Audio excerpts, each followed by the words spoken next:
A la Delta de Divididos. Pum, pum, pum, pum, y después $3. Bueno, vamos a seguir el programa, si no Claro. le jode. Por supuesto. María Castiglione, economista, muy buenos días, ¿cómo va?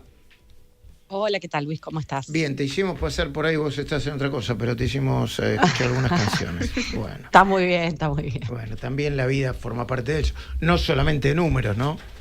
Totalmente, totalmente. Viste que el falso progresismo dice, no comemos números. Bueno, también decían el cemento no se come y ahora están diciendo que hay que hacer obra pública, qué sé yo. A veces los discursos tienen que ver con la conveniencia del momento, ¿no? Pero Sí, sí. Acá la audiencia me está diciendo un bajón en los temas que planteas, Maju. Está bien, hay que escuchar a la audiencia. Es cierto, son un bajón. María Castiglione, te pregunto sobre datos ahí. ¿Se sabe cuál va a ser el impacto de la baja permanente de alguna de las retenciones de algunos productos del campo? bueno, sí, se puede medir, obviamente. Y te diría, lo que va a pasar en lo que queda del año, el impacto es bastante acotado, porque la cosecha, la parte más fuerte de la liquidación de la soja, que es la que tiene la alícuota más alta, y representa el mayor volumen de recaudación, ya pasó, digamos, y se aprovechó, y de hecho, es un dato, se hizo con la alícuota que va a quedar ahora permanente, ¿no? Porque hubo una rebaja, recordemos que se anunció en febrero, hasta fines de junio, que era el número al cual ahora va a ser en forma permanente, ¿no? Esa rebaja de alícuota de retenciones de la soja y de algunos otros productos.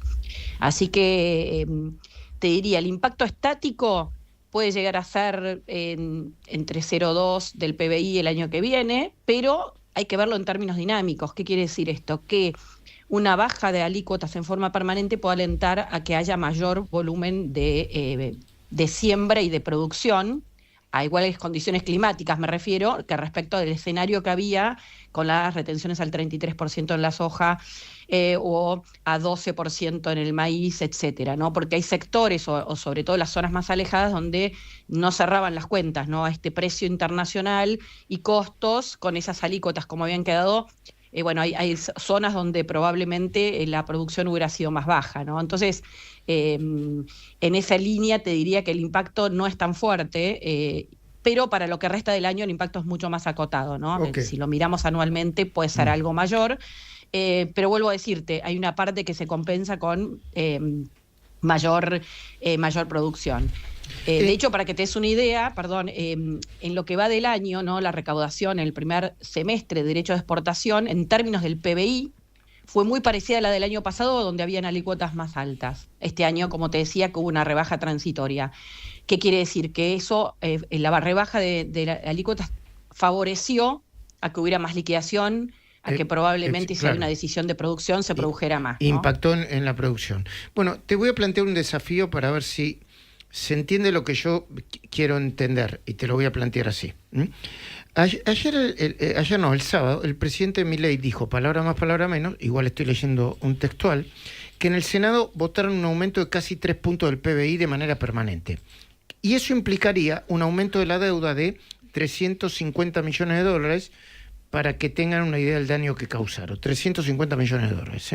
350.000, dijo, valor presente. Sí. 350.000 millones de dólares, perdón. Eso es, ¿no? Sí. Bueno, sí. Entonces yo le digo, ¿pero de dónde sacó? El fin de semana yo le pregunté al presidente de dónde había sacado ese dato, y se lo pregunté respetuosamente, ¿no? No, ¿de dónde lo sacaste? Sino, ¿dónde sacó? Y entonces me hizo esta cuenta. Me dijo, de una fórmula denominada, anota Carlita porque nos vamos a olvidar, progresión geométrica convergente, con un impacto intertemporal. Entonces así multiplicó 17.000 millones de dólares por 1,03 y los dividió por 0,05. Y entonces dijo, esto da 350.000 millones de dólares, que, para que te des una idea, es una YPF entera. ¿Se entendió, María? A ver, la cuenta, yo no hice la cuenta, la verdad que no hice la cuenta, lo que sí... Me pasó la fórmula, me pasó la formulita. No, pero más allá de la fórmula y el tema conceptual, ¿cuál es? Que cuando uno anuncia un incremento de gasto que es permanente y que se da sobre todas las jubilaciones, la base y la fórmula, etcétera, que va generando, el delta respecto a la situación inicial te genera un gasto a lo largo de todos los años, digamos, y cuando uno lo trae, es como un flujo del tiempo y lo tratás de evaluar teniendo supuestos, ¿no?, de crecimiento, de un montón de cuestiones, y podés calcular o estimar el costo. Cuando hacemos el costo fiscal y decimos 0,7 del PBI o 0,8 es de un año. El tema es que si ese aumento es permanente, se da a lo largo de los años.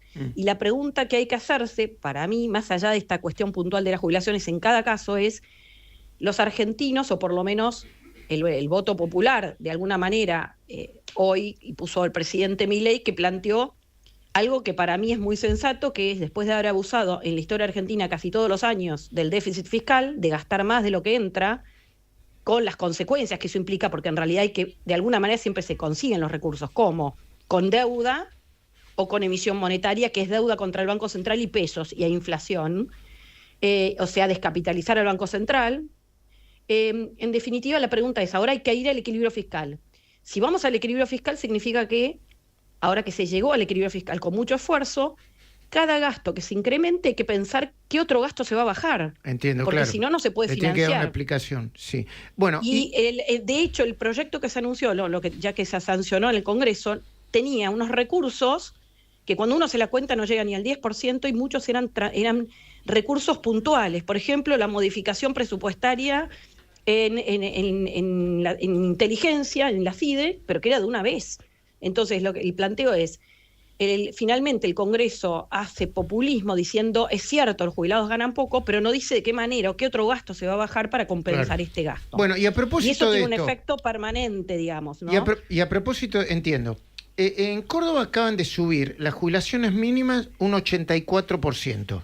Un 84%. Y el argumento que dieron, yo acabo de hablar con el vocero con el ministro de Comunicación y vocero del gobernador, es que es parte de lo que la nación le debe y de una sentencia que ya salió favorable según la Corte Suprema de Justicia. Eso es una medida responsable, porque se supone que lo saca o que la toma de algo que la justicia le dio la razón. Y además dice que el gobierno nacional estuvo de alguna manera pagando o está cumpliendo con la sentencia de la Corte Suprema de Justicia, que por eso lo hace. ¿Es correcto?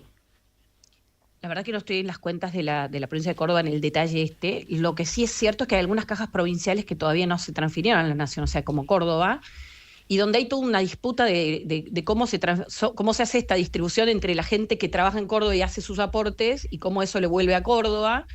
Es histórico, eso lleva muchísimos años.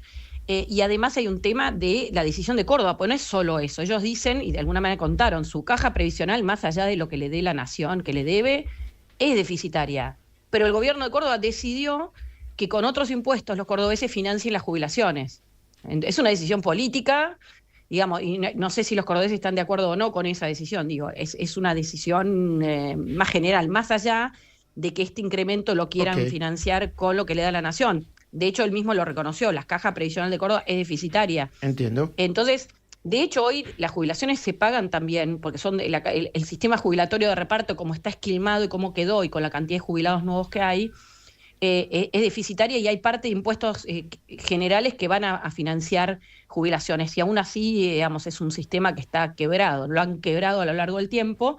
Entonces, bueno, vuelvo a decirte, el gobierno nacional, más del 50%, te diría 55% del gasto que tiene el gobierno nacional, tiene que ver con las jubilaciones. Entiendo. Entonces no es un gasto menor en las arcas del Estado Nacional, y obviamente resolverlo es bastante complicado, y probablemente se pueda avanzar, ojalá, en algún momento en seguir reestructurando el Estado para que parte de la baja de gasto pueda ir también a ayudar a mejorar algo las jubilaciones. Hoy no se puede, digamos, todavía, la sábana es muy corta, ¿no? ¿Cómo te da el índice de inflación estamos en julio? ¿Cómo te da? Mira, cerramos la tercera semana al viernes y tuvimos la segunda semana con una inflación, te diría casi deflación, y en la última está muy tranquila por ahora, a pesar de que julio, recordemos, todo lo que es turismo impacta, en general es un mes que no es tan tranquilo en términos inflacionarios. Nos está dando muy parecido, muy estable a como nos cerró el mes de junio. Cerca del 2%, un poco abajo puede ser, vamos a ver cómo cierra. Y lo bueno es que sacando esto que tiene que ver con turismo, que son componentes estacionales, lo que es la núcleo está bajando respecto de lo que fue también el mes de junio, Ok. que había dado positivo. Así Muy que bien. es una buena noticia. Muchísimas gracias, María Castiglione.